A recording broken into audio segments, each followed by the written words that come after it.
Excellent, excellent. Well, welcome everybody to our program. We're bringing Eddie Geisel back by popular demand. And also, we're going to be talking about just mastering the art of hiring top performing sales pros. So Eddie's going to present, and then I'm also going to share about some assessments, and then we'll have a Q&A, and then I'll keep my eye on the chat as we go. So Eddie, what's your preference? Take questions as we go or wait till the end? Um, probably wait till the end if we could. Okay, perfect.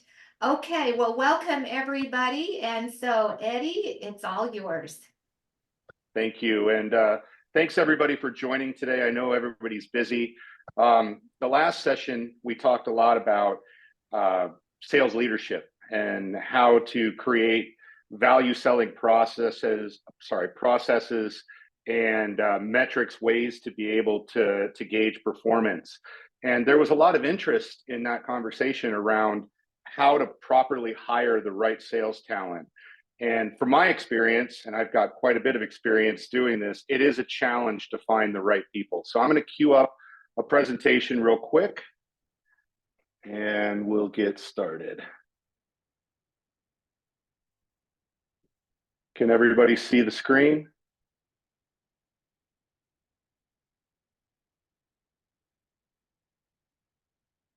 Can you see the screen? Not yet for me.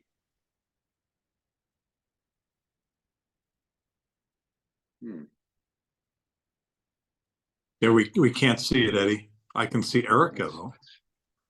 There we go. Here we go. There we go. Hi, Doug. Does that show up now? Yes. Okay. Good. Sorry about that.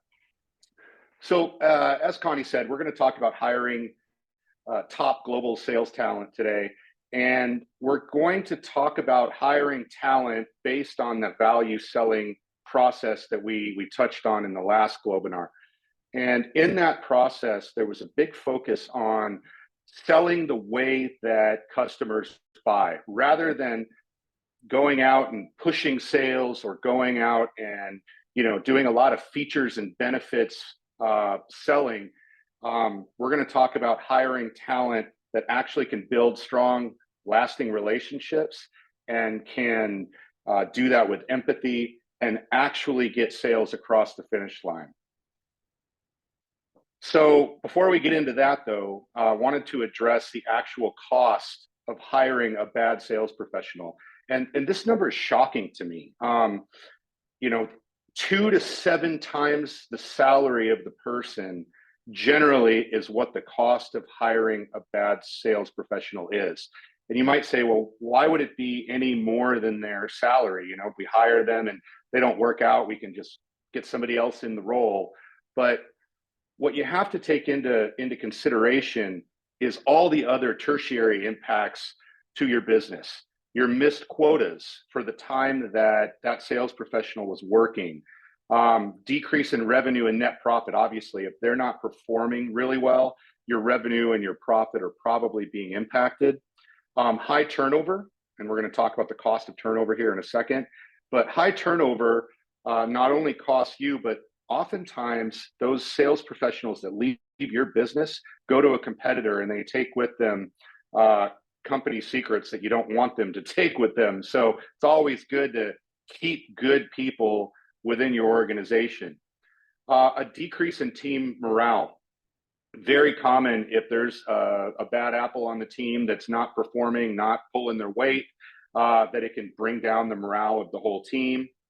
And then there's a lot of external factors as well. You could alienate your customers. If you have a bad sales professional working and working with really important strategic clients of yours, and they taint the well, if you will, they create a bad taste in the mouth of these strategic clients, that can lead to excess or a decrease in sales and excess costs in the future.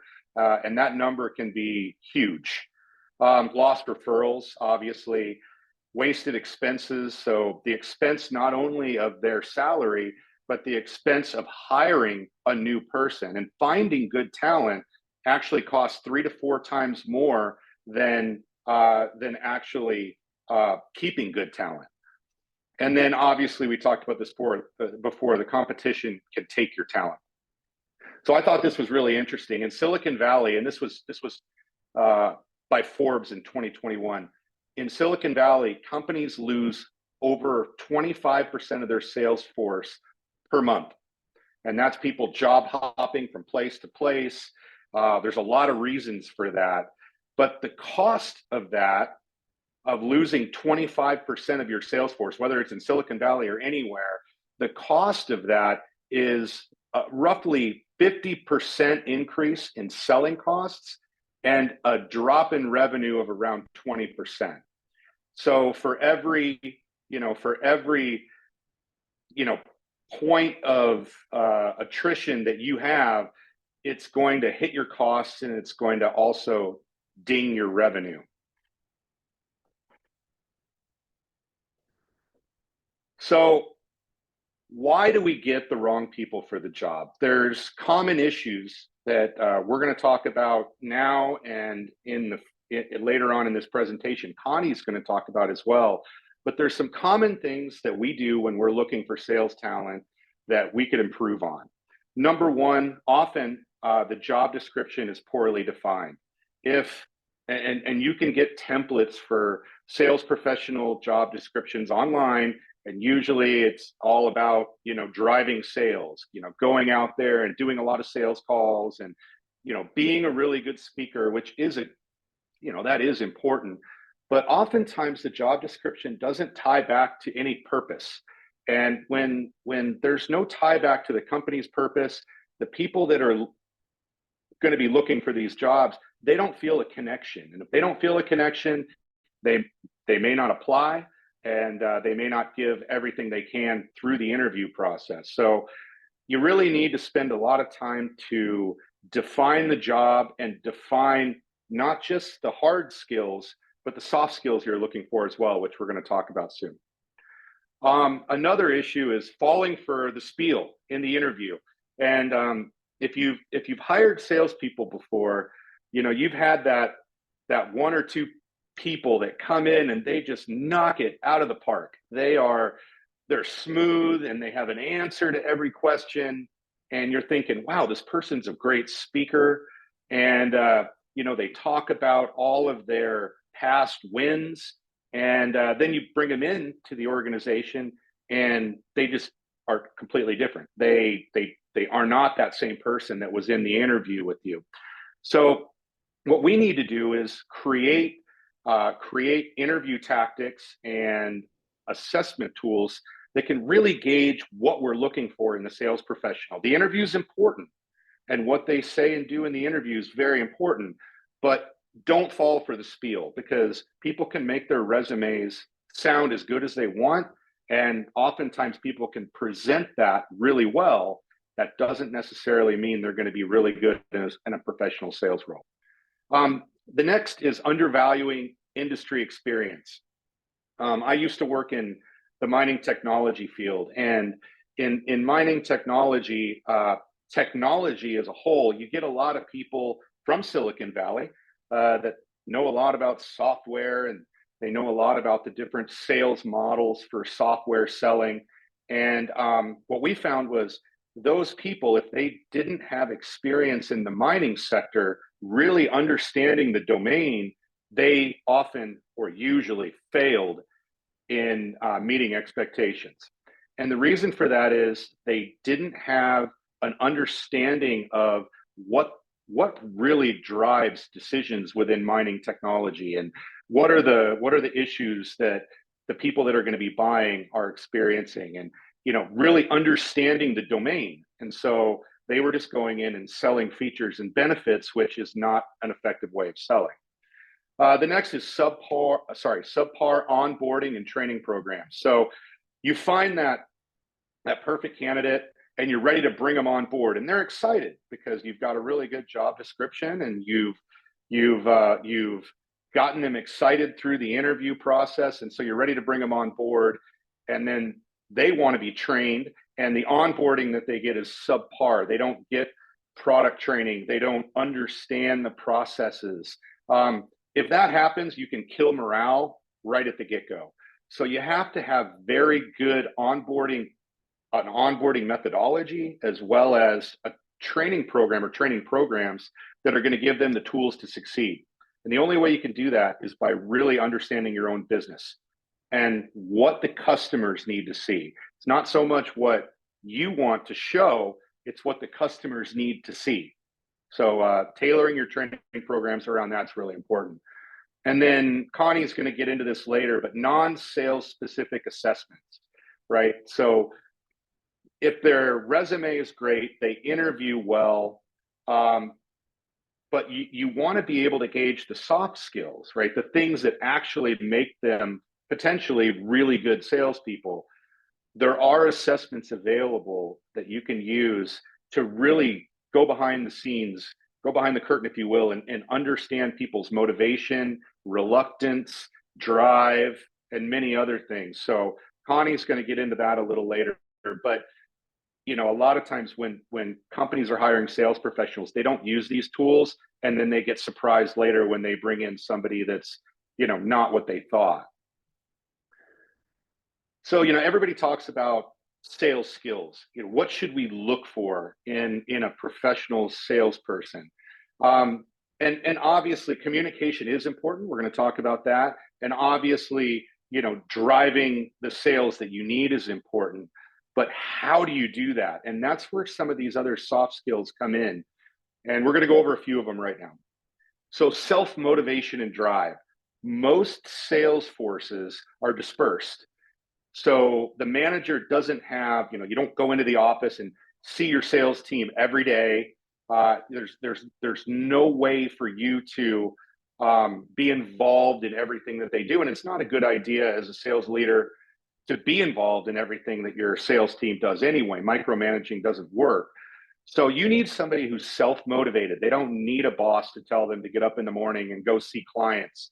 They want to go see clients. They're driven to go see clients and build relationships and progress these sales opportunities. They also, like we said, need to be a good communicator and listener. The listener piece is more important than the talking piece, though. We have 2 ears and 1 mouth for a reason. We should listen at least twice as much as we talk. And in effective value selling, asking questions and then listening and listening and listening is probably your biggest superpower. So you want to make sure you have people that can ask good questions, communicate well, and then listen, be patient. Also, you want somebody with adaptability and flexibility. Sometimes people like to have a very linear or rigid day-to-day engagement. So, you follow a schedule, and if the customer says we're going to meet on this day, you go and meet them on that day. If you've been in sales roles before, you realize that you're at the beck and call of the customer, and it happens a lot. The customer will change the time or the date that they can meet you, messes up your schedule, and you just have to be adaptable. You just have to be flexible and go with the flow. And there's a lot of things in the sales process that you need to be adaptable and flexible with the customer. So somebody who can handle the stress and calm nature is really good here. They don't get riled up when that customer changes things on them. Building relationships is probably the most important aspect of value selling effectively. So you need people that can genuinely build relationships. If they come off as stuffy and all they care about is getting the deal and they're not genuinely interested in building relationships with clients, they're probably the wrong person for most sales roles. Problem solving and critical thinking. So in the value selling process, we focus a lot of attention on defining the customer's problem and the cost of the problem and their desired future state. And in order to do that effectively, you have to be able to critically think through what the customer's dealing with and come up with solutions that are unique. So you don't want to just be the kind of salesperson that sells out of the box and that's all you do. You need to be able to be a little bit more critical thinking. Time management's key, because in selling, there's so many things you need to do from the front end to the back end of the sales process.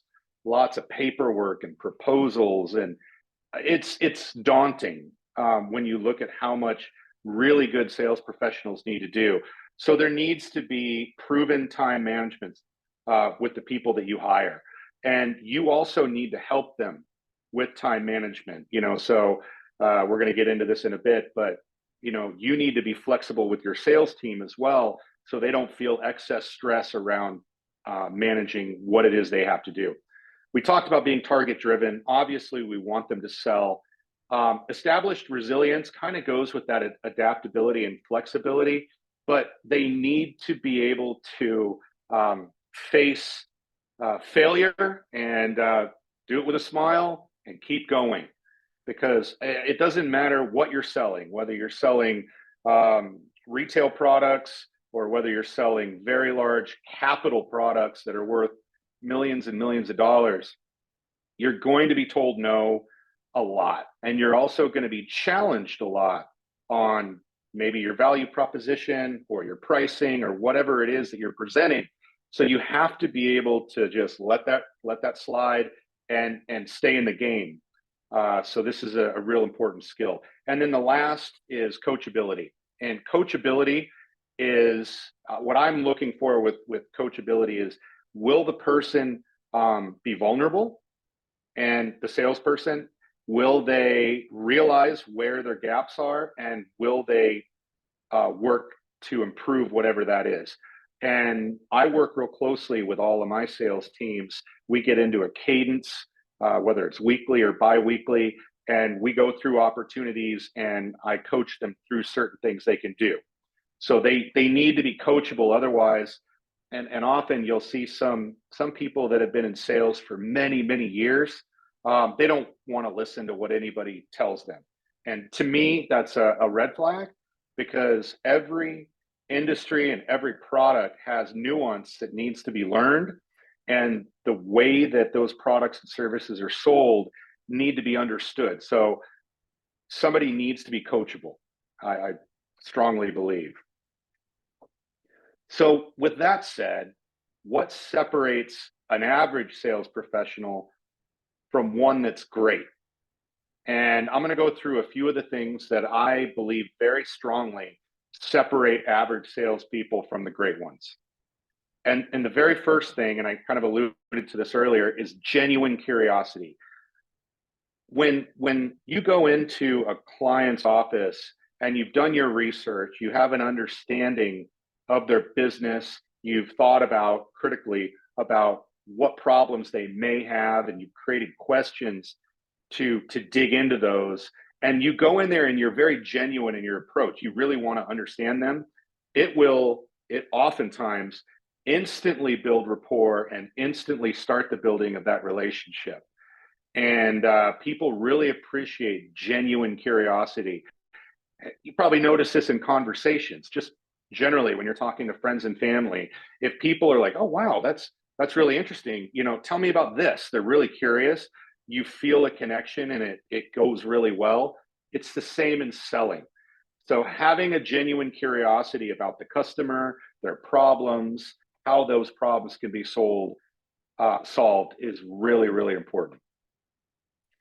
The next is empathy.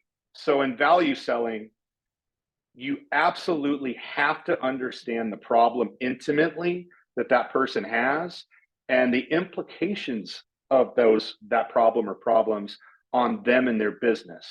And the only way you can do that is by having empathy. So if you're genuinely curious and you're asking questions along the way, and you really put yourself in the shoes of the client when you're going through this engagement, you have empathy, it creates a stronger connection, and again, builds trust, and it'll build a relationship, and it'll also get you the information you need to build a very strong value proposition. You're not selling features and benefits in this case. You're actually defining what keeps these people up at night and creating a unique solution for that problem. And it's all based on empathy. The next, and we talked about this before, is domain experience. You could also call this industry insights. So the people that I want on my sales teams, they have all the skills that we've talked about, the soft skills, but they also understand the industry. Now, they don't necessarily have to have sales experience. I've seen in at least in industrial technology sales, bringing somebody in that understand, in the case of mining, they understand the mining methodologies, they understand the problems that miners have. Same in heavy industry like oil and gas or construction. Bring somebody in who understands technically and operationally what's going on, so that they can ask the right questions to define the problems that those clients have.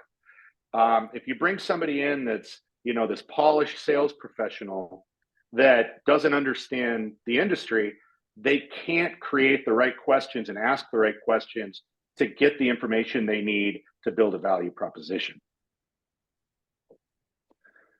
And the last thing that I'm going to talk about is grit.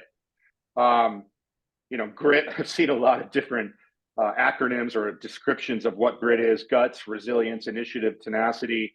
But I look at grit as just a never say die attitude. You're self-motivated. It doesn't matter what happens. You roll with the punches and you just keep going. In sales, grit is what separates, almost always separates average from great sales producers. There is no perfect client. There's always going to be issues. There's going to be people that literally slam the door in your face, and you just have to pick yourself back up and keep going. And grit, along with a lot of these other soft skills we've talked about, can be gauged through these assessment tools that Connie's going to be talking about. And she's going to talk about a few tools, but there's many other tools out there. Happy to have a discussion with any of you on some of those tools at a later date if you'd like. So, what are top companies doing to bring in the right talent, onboard them, and keep them so that you don't have that massive attrition problem that we were talking about before? The first thing is treat your recruiting and onboarding as a cross-functional business process. So it shouldn't be hiring a salesperson in a vacuum where all you have are salespeople in the hiring process. You need to have your, I would say your, operational people, product people, whether it's product development or product strategy, marketing. You could even have finance involved. I'm not saying necessarily involved in the interview, but they're involved in helping to create the job descriptions. They're involved in, talking and making sure it's clear what type of person would be successful in their mind for the role, and incorporate that into your process. Tailor your hiring assessments toward the soft skills. Can't say this enough. If you're not looking at the soft skills that can be indicators of future success, then you're missing out. And you really need to use these assessment tools for that. Offer your recruits a strong purpose, value proposition, and balance. Oftentimes, recruits don't really feel a connection with the company they're interviewing with. And if they don't feel a connection, likely they're not going to take the role. And if they do take the role, they're not going to be all in on all of the necessary onboarding and training. So through the interview and recruiting process, you need to make sure that the purpose of the company and the purpose of the role are very clear, and that the value that they can deliver, the recruit can deliver your company and your division is clear. Provide more consistent coaching, training, and mentoring. This is something where sales leaders need to be very diligent in creating a cadence with every sales professional on their team. So it's a cadence to help do sales call planning, a cadence around debriefing sales calls, basically advancing the opportunity. You're doing coaching on every stage of the sales process for every opportunity. This is what people need in order to feel supported and connected with the company. And especially when you're talking about younger sales professionals, there's a lot of research on this, but younger sales professionals want coaching, they want feedback, and they want to be heard also through the process. So taking the time to do that is critical when you're onboarding and when you're retaining your talent. Calibrate your day-to-day workflow, the things that you do to simplify and improve the seller experience. So don't make it overly onerous or hard on the sales professional. Have real clear expectations and help them along the way, but limit how much time that's going to take you and take them. Create KPIs that actually drive what you want to get out of the sales professional. I've seen this before where you create a job description that's perfect, and throughout the hiring process, you do everything that we're talking about, and you're really looking for these soft skills. And through the interview process, it's obvious, right? So you bring this person in based on all of these things we've already talked about, and then the only KPI that's given is how much they've sold by the end of the year.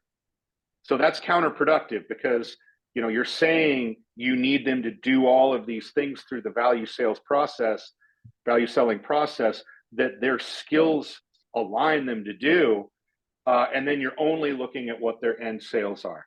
So creating KPIs that actually connect with the behavior that you want throughout the sales process is critical.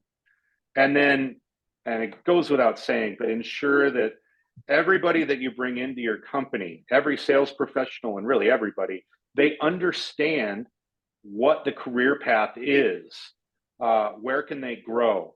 And it's really important that whatever you show them, you can actually deliver.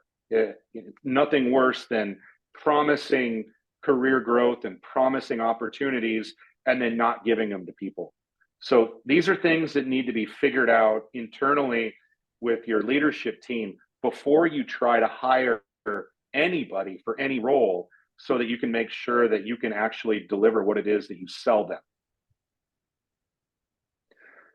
So now I'm going to turn this over to Connie so she can bring us home. Connie, are you there? Yes, thank you. And just a couple things that I wanted to zero in on when you were talking about curiosity. Many people don't know that curiosity is an emotion. It's not the intellectual capacity. So that curiosity, even Einstein said, I'm not that smart. I'm just very, very curious. And then also really zeroing in, and I'm going to share with you something about coaching. And Eddie has really beat that drum on the coaching, and we have statistics for that for sure. So when you look at client-driven sales, I like this particular image that you have a potential client, could be an individual, most likely a huge company that has a problem. And they meet you, and you have the expertise and the tactical empathy. So when Eddie zeroed in on that empathy, it's tactical empathy. And this is a definition from Chris Voss, the FBI hostage negotiator that has now turned into a business negotiator. Tactical empathy is your ability to articulate how the prospect is thinking and feeling about their problem without you sympathizing, agreeing, or disagreeing. So your ability to really listen to them and then articulate back to them how they are thinking and feeling. And what that does is it creates an emotional connection with you. And that's where they start leaning in, because they say, this person understands them. And then you obviously have a process that you're going to create a plan with them, and you must call them into action. So I've been working with salespeople for 28 years now in looking at ways that they hesitate. And there is something called close reluctance, where they're really good getting everything in order. When it comes time to call the prospect into a commitment and an action, is where some salespeople who are good at developing relationships, they're too nice to close the deal. So they back off. And one thing that intrigued me about Eddie's last presentation is he was talking about oftentimes the sales leaders and sales managers get involved with their salespeople at the end of the sale. Well, yes, that is really, really important. However, salespeople need to have some help at the front end of the sale where they are actually getting commitments every step of the way instead of just all this counterfeit non-committal. And there's an assessment that actually will help you in deciding, are they comfortable closing that sale? Because oftentimes they stumble, they stammer, and they squander all the energy because of that uncomfortability when it comes time to get that commitment. And then what you're all doing, right? You're helping them avoid failure, and they end up with a successful experience. So, Eddie, can you just forward to that next slide? So, where Eddie was talking about in the hiring process. So the interviewing process is different than the hiring process, isn't it? And so two of the questions that I share with many of my clients in that first conversation is to ask them and be seriously curious. Tell me about your first selling experience. Because people who are good at selling, they get juice from this entire process. And if you get somebody who leans back and moans and groans and says, Boy Scouts, my mother took it to her office and sold everything for me. Or somebody saying, in my high school football team, I had to walk the neighborhood and I was so nervous. However, I didn't want to let my team down. You will really get a feel for this individual. And you have to remember a promise that changes everything. Don't interrupt them. Just what else? What was that like? What else? And really get them into sharing what that experience was for them. And I've had top district managers admit that they were nervous in their first sale. However, they gave that nitty-gritty grit, resilience, tenacity around there. And so that's a question that you can even ask to find out about that individual. And don't step on it, just keep probing there. And then the other question is, tell me about the last expensive product or service you purchased. And if they're younger, it might be something, who knows what it was. I was working with one of my clients for commercial insurance, and they were looking for a salesperson. And I asked him, what was the last expensive product you bought? And he said, Ray-Ban sunglasses, $180. And then probing for how they buy. Now, there are some people that could possibly disagree with me. I actually believe that people will sell how they buy. And so, really looking at this, and if they are shoppers and they are price shoppers, guess what? They're going to be price sellers. So you can get a feel for how they go about things. How much research? Did they research for 29 months? So those are the two questions that I encourage you in that first interview to get a feel for them. Okay, Eddie, go forward to the next one, please. So again, about the mistakes in the interviewing process is focusing too much on experience over potential. So some of these seasoned people that they are experienced, guess what? Sometimes they're experienced way back 10 years ago, and it's just not the same anymore. And another one is definitely not assessing for a cultural fit. And I'll share an assessment that many of my clients use. They use more than one assessment. Is, will they fit into our culture? And also, when you're interviewing, is this person going to be fun if you bring him on board?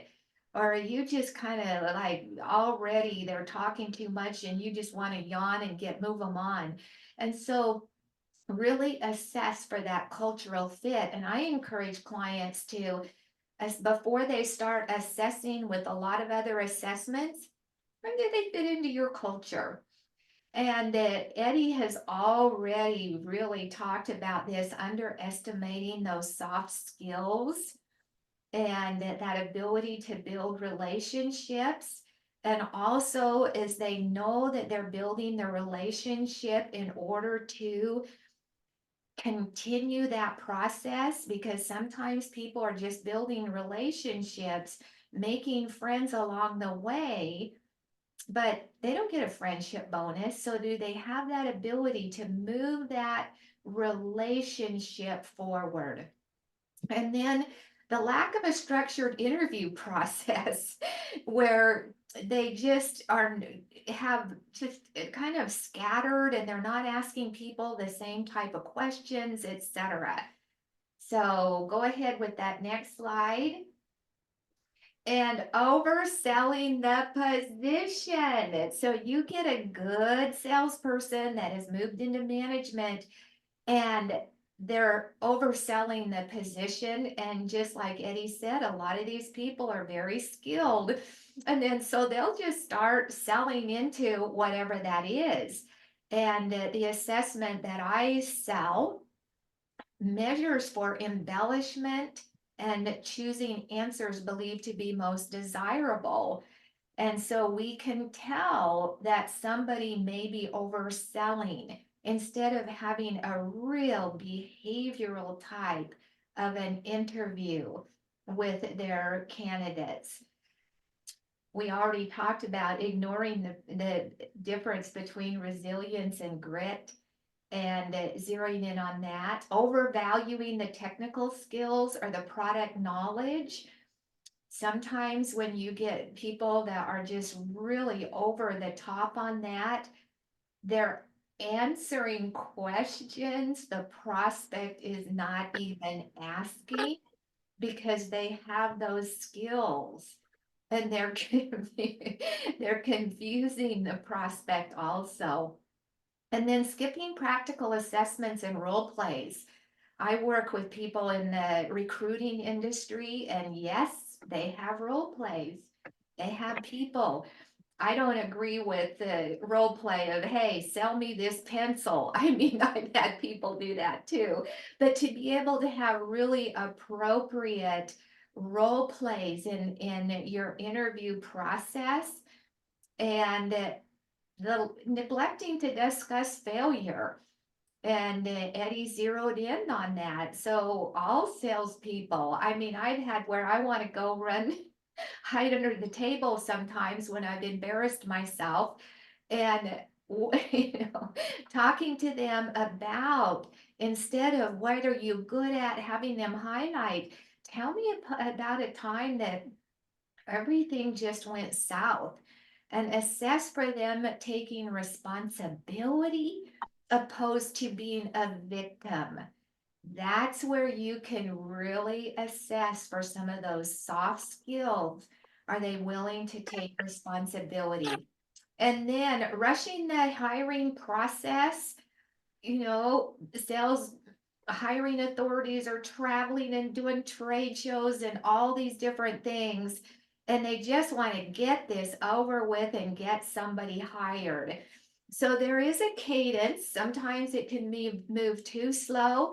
But one of the real characteristics of finding if you have a serious candidate that's interested is their sense of urgency in asking you for the next step and also taking the assessments. So Eddie, what's that next slide here?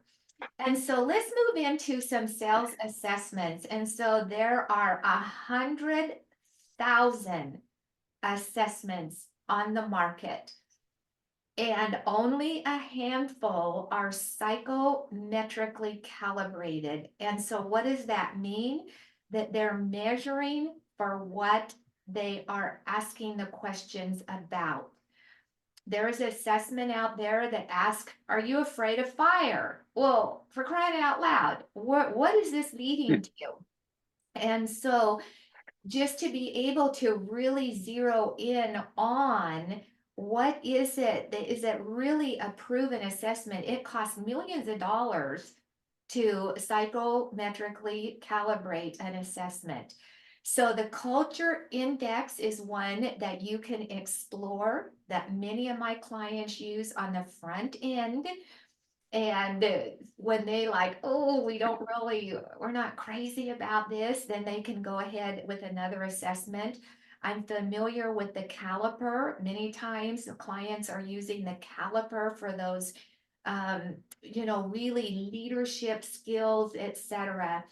And then the one that I sell is the only one that measures for prospecting reluctance. And 70% of the sale is engagement and discovering the needs of the prospect. And if they can't or won't prospect, they won't sell. And so that is the one that I use. And I'm going to just use a quick screenshot here around. Now, Eddie, how do I share my screen here? Can somebody give me permission to? Ooh. I think if you just share yours, it'll override Eddie's. Oh, if I Yeah, just, that should be. Do you want me to stop share real quick and then? Yep, oh, that would be okay. even better. Oh, okay. Thanks, Doug. And so this one here, so you can see my screen. So Eddie zeroed in on motivation. And so motivation is the physical and psychological energy that somebody brings to the job. It's how much gas is in their gas tank.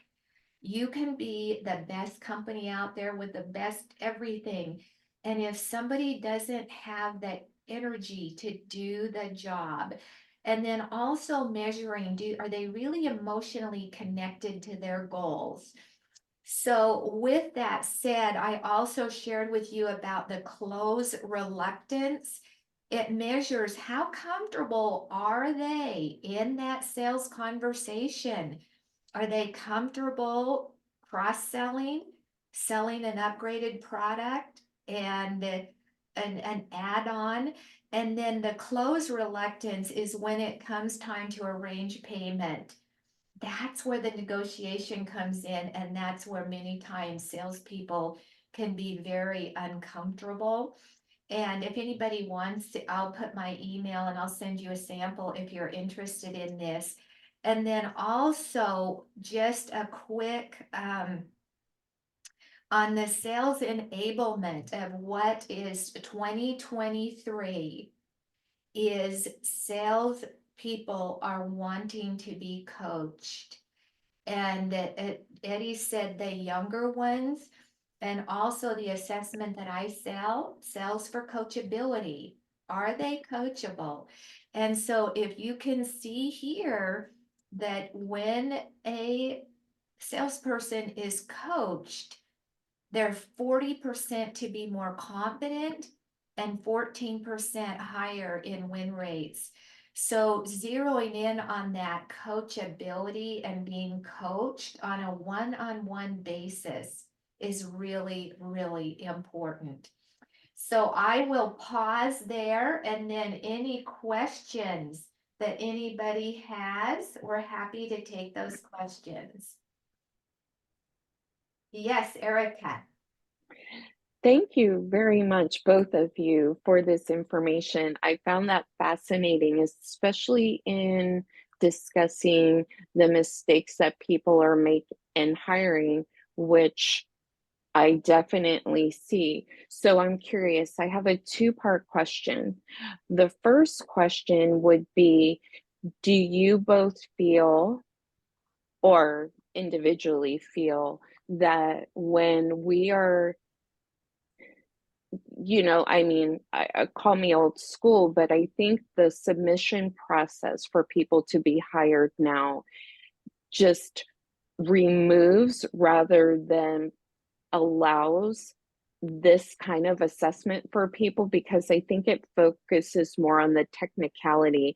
And I understand that there's thousands of submissions for positions. I get it. And especially if you have a more global company, understood there. But my question is, do you feel that that is what is causing companies to hire people, because they're ruling out so many that may have that potential by focusing on the technicality? Like, do you have experience in this, and how many years? It's very quantified based rather than qualitatively based. And then the second part is, do you also feel that from the hiring side, we have a lot of people put in positions to hire who have become complacent, and so they're not drilling down into these characteristics of salespeople, causing them to overlook those that could really be hired for the long haul? Does that make sense? Yes. Yes, very much so. So Connie, do you want to address that, or do you want me to address that? well, I'll just say one thing about experience. Sometimes people go, I have 20 years of experience. And the question is, do you truly have 20 years of experience, or 1 year 20 times? And to just really zero in on that. And then Eddie, I'll open and then go ahead and you can answer the question about the complacency that happens Yeah. with sales managers, because it's like it's over and over and over again. So The complacency often comes from what you incentivize your sales leadership team to do. So, if everything is based on just deliver these numbers, and there isn't a culture that really celebrates this value selling process we're talking about, and really appreciates bringing in people who can build relationships and all the stuff we talked about, then you'll find people get lazy, and they're just going to hire the one that they think might actually deliver the numbers at the end of the day. So one way of combating that is really changing the sales culture and the overall culture of the organization to appreciate these skills that we're talking about. As far as wading through all of the applicants, you're absolutely right. There could literally be hundreds and maybe thousands of applicants. I have found, and most of my clients who I work with now, when they're out hiring sales talent, have found that putting a job description for a salesperson on Indeed or Monster or whatever isn't really effective, because, like you mentioned, those algorithms are just looking for certain things that are often not able to be projected in a resume. So you're right. There could be many, many people that you actually do want to talk to that get thrown away in that process. I suggest, I mean, it depends on obviously the complexity of the product that you're selling or the service that you're selling, but I suggest you work with third-party recruiting companies that can actually help really hone in and find a good group of candidates that really meet what you're looking for. I found that to be a lot more effective than using these other services that are out there. That's just my experience, but it does really depend on what it is you're selling. I like that a lot. I like that exactly what you suggested, because I just have found in recruiting and in, hiring salespeople, I found that if you don't have that in-person dynamic, so much is lost. And I understand that, logistics, geography, I understand the constraints, especially now. But at the same time, I think that that's something that should be non-negotiable, and hiring it out to a third, or, having a third party do that interview process to make that connection in some way, at least, is a really good idea. I like that. So thank you both. You're welcome. Thank you. Great Yes. questions. Any other questions? Comments?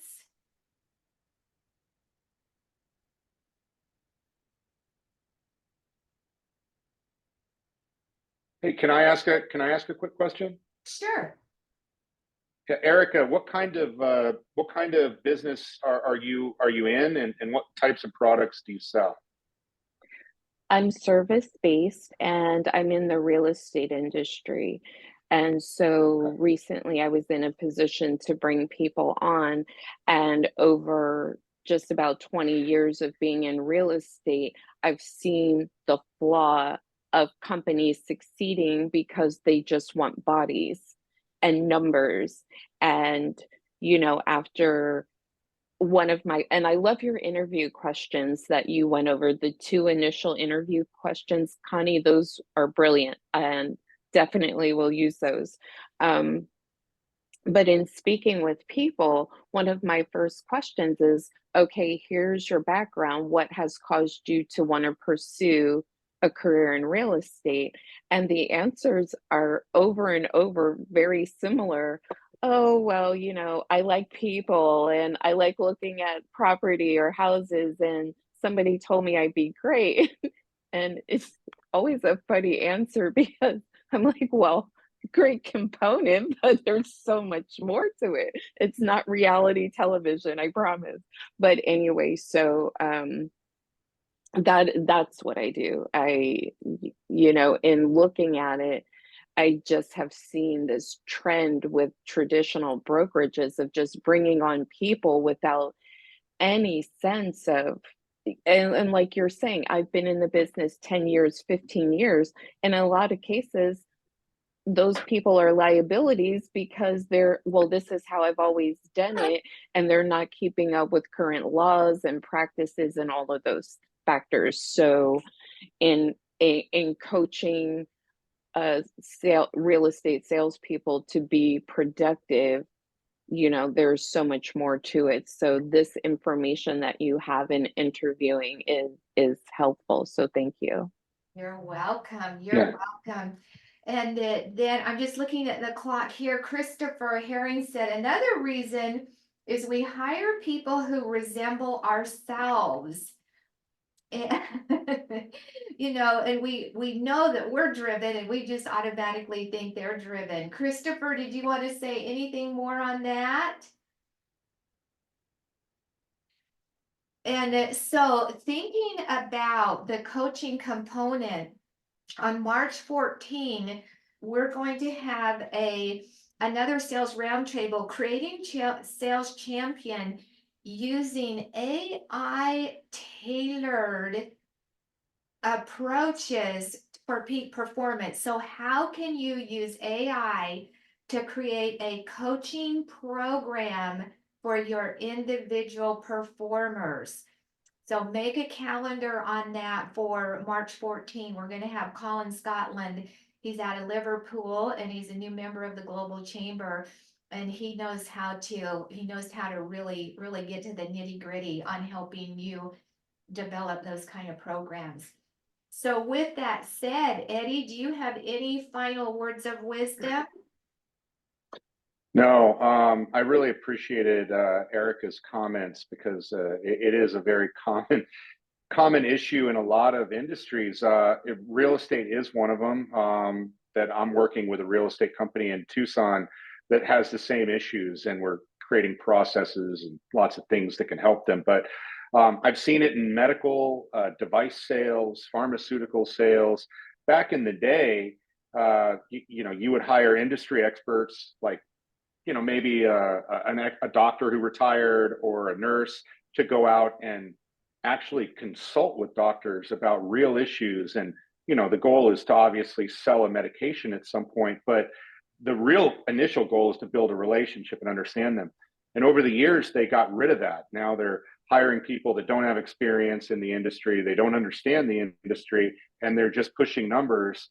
And for the most part, the doctors don't even want to see these reps anymore because they're not adding any value to their organization. So Erica, very, very great comments. I appreciate that. Thank you a lot. And I would agree with you. I see that across other industries too. It's like we've lost touch with the individual's characteristics that lend itself to the ability to sell. So technicality and experience within certain products or services or whatever it is important, as you both mentioned, but at the same time, all those other blending into the culture and all those other things. And I think leadership has, in many cases has gotten away from that. And it's evident in the results of how much they're losing and the cost of that. Right.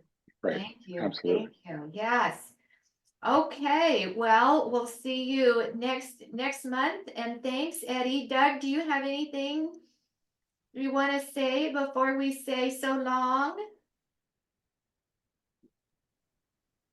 If I can turn on my unmute, then I can. Yeah, I just wanted to touch on the last point of value. And I love that both of you emphasize so much. And maybe that's the leaving point for all of us. The concepts of listening and adding value are so obvious. However, they're so often left off the radar. We're so much into pitch mode. And so, Connie, a lot of what you described today about really taking a different approach and being very personal in your approach is so important. So I love that aspect of what you brought, including your chart, which is a famous chart now. And Eddie, thank you so much for your leadership and your overriding and full understanding of this whole process. It's so critically important, especially when you walk through the cost of hiring the wrong people. Because the other aspect of it is the lost opportunity that you don't get when they're not, when you don't have somebody that's working like they should be working. So thank you both for your leadership. Thank you for letting us remember that there is a process here, and also that we need to do a lot of listening, and we need to continually focus in on value. Thank you, Connie, for leading us today. Thank you. Thank you. Thank you, Eddie. And thanks, Eric. Thanks, Doug. Thanks, Connie. Thank you all. Thank you. Bye-bye. Thanks, everybody. Bye-bye.